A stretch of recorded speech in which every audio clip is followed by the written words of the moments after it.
With great gratitude, I'm here home. Love Fellowships of the Spirit. And I love what you said about finding your way. The late, great, always with us, Elaine was one of my teachers. And the teaching just kind of continues, and as Tom has been a teacher. And this is a beautiful place. And I'm so grateful to be here tonight to talk about gratitude. So, does anyone remember Pollyanna? I think we're all of a similar generation. She might be a little too old for you, but Pollyanna was a movie that came out in the Disney time of the 60s with Haley Mills. And my mother, tongue-in-cheek, and sometimes she'd be really kind of insulting about this, that was my nickname. Oh, you're such a Pollyanna. Because I'm grateful to kind of have that attribute. A little spacey sometimes, turning, lemons into lemonade. Anyone else do that? Has anyone ever been accused of being, too positive thinking? Oh, please. As I get older, I've been known for being grumpy too, but that's another story. Ask my kids. Mom, I'm getting a little grumpy. But anyway, God rest my mom, the Aquarian. She would sometimes chide me for being not realistic. So I want to talk about gratitude and Thanksgiving with that in mind. Sometimes it doesn't seem realistic to hope for the best and to be in gratitude. But hopefully I will give you some nuggets to help you, remind you what you already know. This is like singing to the choir. It's lovely to be here at Fellowships because I'm not going to tell you anything that's new, but just to reinforce what you already know. So, it's very, very easy to be thankful in our lives when everything's going well, right? Just like it's easy to like people who are likable. It's easy to like people who are not. It's hard. It's challenging. Who are difficult and challenging. And just the same way, it's difficult to be maintaining that positivity and that attitude of gratitude when things are not going according to our plan. But our plan often comes to us, I think, from that logical left brain that's always problem solving. And we all are a victim of this, right? Because we have a left brain. It's logical, it's critical, it's skeptical. So sometimes we got to zap into the right side of the brain and be righteous about being Pollyanna-ish. Of saying to ourselves, this is going to turn around no matter what. I've had a lot of turnarounds in my life. I'm sure you all have as well. So I want to remind you about what religions might say about gratitude. From St. Paul, rejoice always, pray continuously, give thanks in all circumstances, for that is God's will for you. Give thanks continuously. From the Buddha, let us rise up and be thankful. For if we didn't learn a lot today, at least we learned a little. And if we didn't learn a little, at least we didn't get sick. But if we got sick, at least we didn't die. So right? Thank you, Buddha. So let's all be very thankful.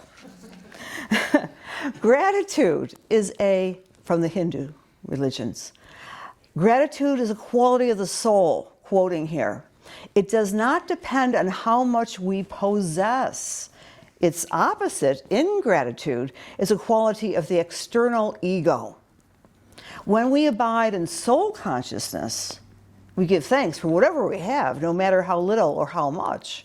When we are in ego consciousness, we're never grateful, we're never satisfied, no matter how much we have. And I'm sure all of us can tune into those two distinct embodied thoughts. So what about the science? You gotta trust that science, right? Trust the science. Well, isn't it great science is doing research on gratitude states? So I thought I'd review some of the latest and greatest scientific information. We know that expressing gratitude is associated with a host of mental and physical benefits. We know studies show that when we are feeling thankful, we can improve sleep, mood, and immunity. Gratitude can decrease depression, decrease anxiety, difficulties, chronic pain as well, and also the risk of disease. I wasn't going to share this, but what the heck? I was going to share. I'm with inference, right? So this past week, 10 o'clock in the evening on Tuesday night, I said to myself, maybe I should go to the hospital. Remember, I'm Pollyanna, right? So I don't always feel pain. Literally, I have a very, it's a weird relationship with my body, whether it be emotional or physical pain. But I can't walk. So maybe I should go to the hospital. I had this tight band of pain across my lower abdomen. Now, I am a survivor of 2 bouts of kidney stones. Anyone ever had kidney stones? Okay. I'm grateful I had them because it wasn't anything worse, but I have had 2 bouts. So I thought, well, maybe I should go to the hospital anyway. And me being the stubborn Scorpio that I am, my kids were asleep. My sister who lives close by, she's probably asleep. I'm going to drive myself. I drove. I get out of the car at the ER, and one of the patients comes running out and helping me in. Because I literally couldn't walk. Went in the wheelchair, and this is where I'm grateful. They did a total workup, blood work. They did CT scan and all these wonderful things. And when they announced me perfect, I still can't walk and can't move, the pain decreased. The power of the mind, right? Because I'm thinking, oh my gosh, appendix or kidney stones or something much worse. Well, I still was a little wobbly when my sister picked me up at 6 a.m. and they kick you out of the hospital these days, I was overhearing one of the nurses say to one of these patients, honey, you have to leave. This isn't a hotel. You're discharged now. If I had my way, I would have driven her home. But that's another thing. But the very next day, I went to my chiropractor, and they helped. They diagnosed it as a pelvic spasm. So beware if you ever have a lower abdomen. And I'm a massage therapist. My dear friend Nancy and I went to massage school many moons ago. So I should have known that, but I'm fine. And I had to get fine. And I was walking without a cane by Thursday night. So I'm fine. So I'm very grateful for that. But what I discovered was the power of the mind. The minute I realized it wasn't terminal pain, the pain lifted a bit. Kind of interesting. So back to the science. This woman by the name of Fletcher says if a pill could be taken every day that would help you with depression and anxiety, and it was free, you'd take it. So they do a lot of studies with the Mayo Clinic that say this.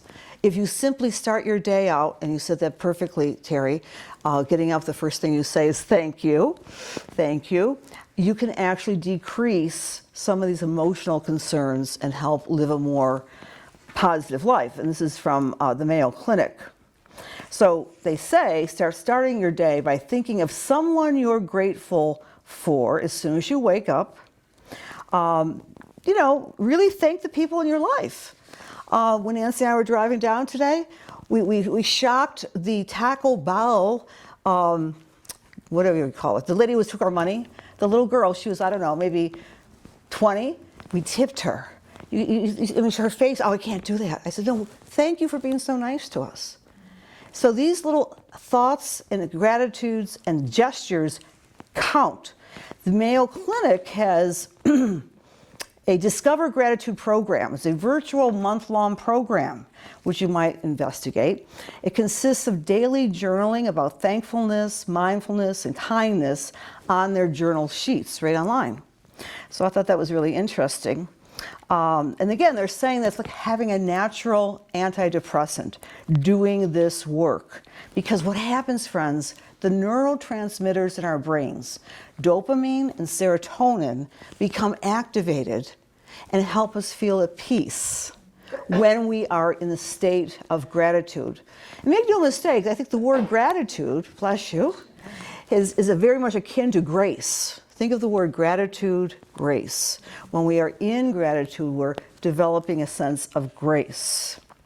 So by consciously practicing gratitude every day, we help strengthen those neural pathways. I'm going to give you 3 gratitude exercises right now.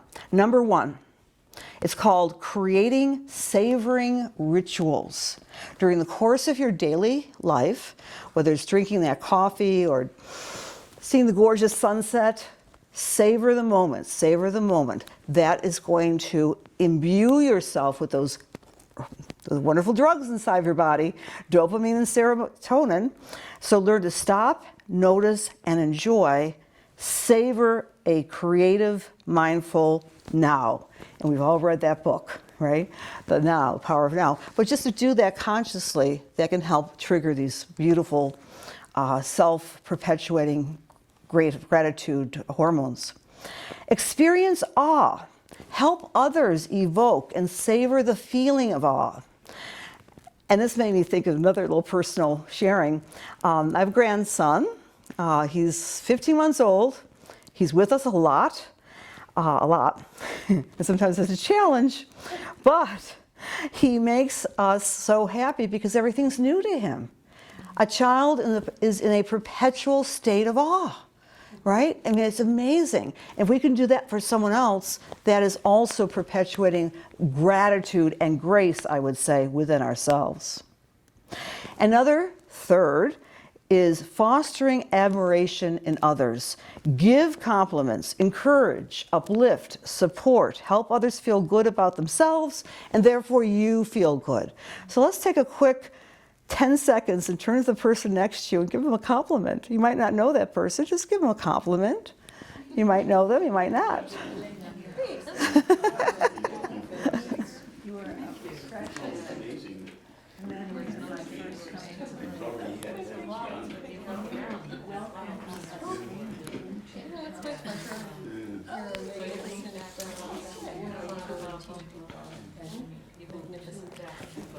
I just love your voice, Connie.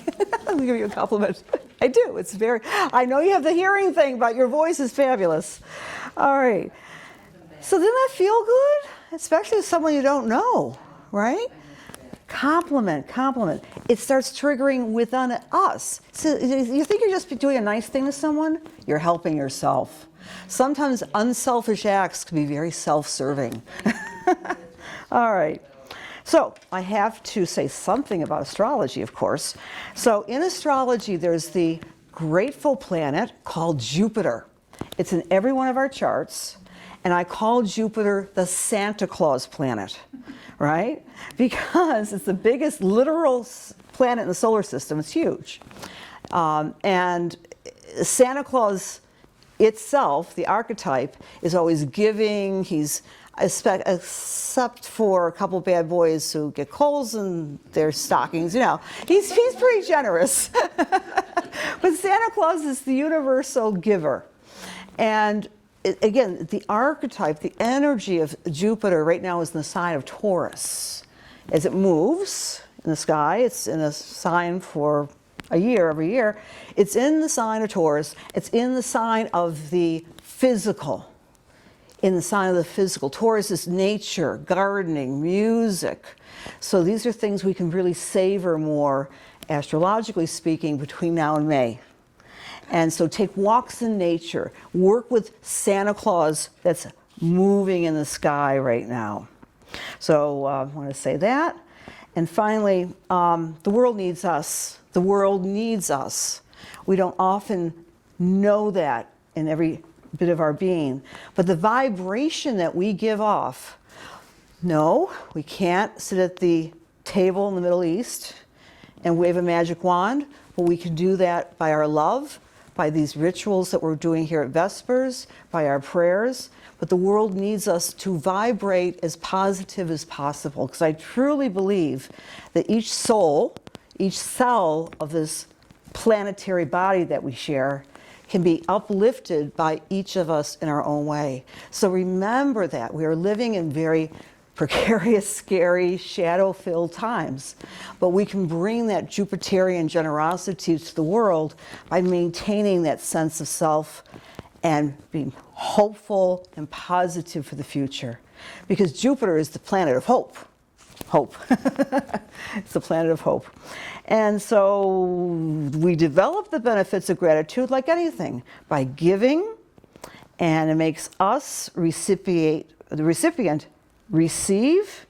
So in great gratitude, I wish you all a wonderful Thanksgiving, no matter how you celebrate. But please, just play around with these little truths, universal truths, and just say thank you, thank you, thank you. One more Leo story. Yes, he's a Leo. He's not, he's beginning to tattle a little bit, but let's explain this to Nancy. On the table where we feed him, the little, when we feed him his Cheerios and his fruits and all this, he'll look at me. He's really trying to catch my eye, and he'll smile, and he'll throw on the Cheerios on the floor. And I'm saying, no, Leo, give it to me. Thank you, thank you. So hopefully his second word will be thank you, because I'm throwing thank you at him all the time. His first word has been giggle, tickle, tickle. He's wonderful. I'm grateful for him. Thank you for listening. Thank you.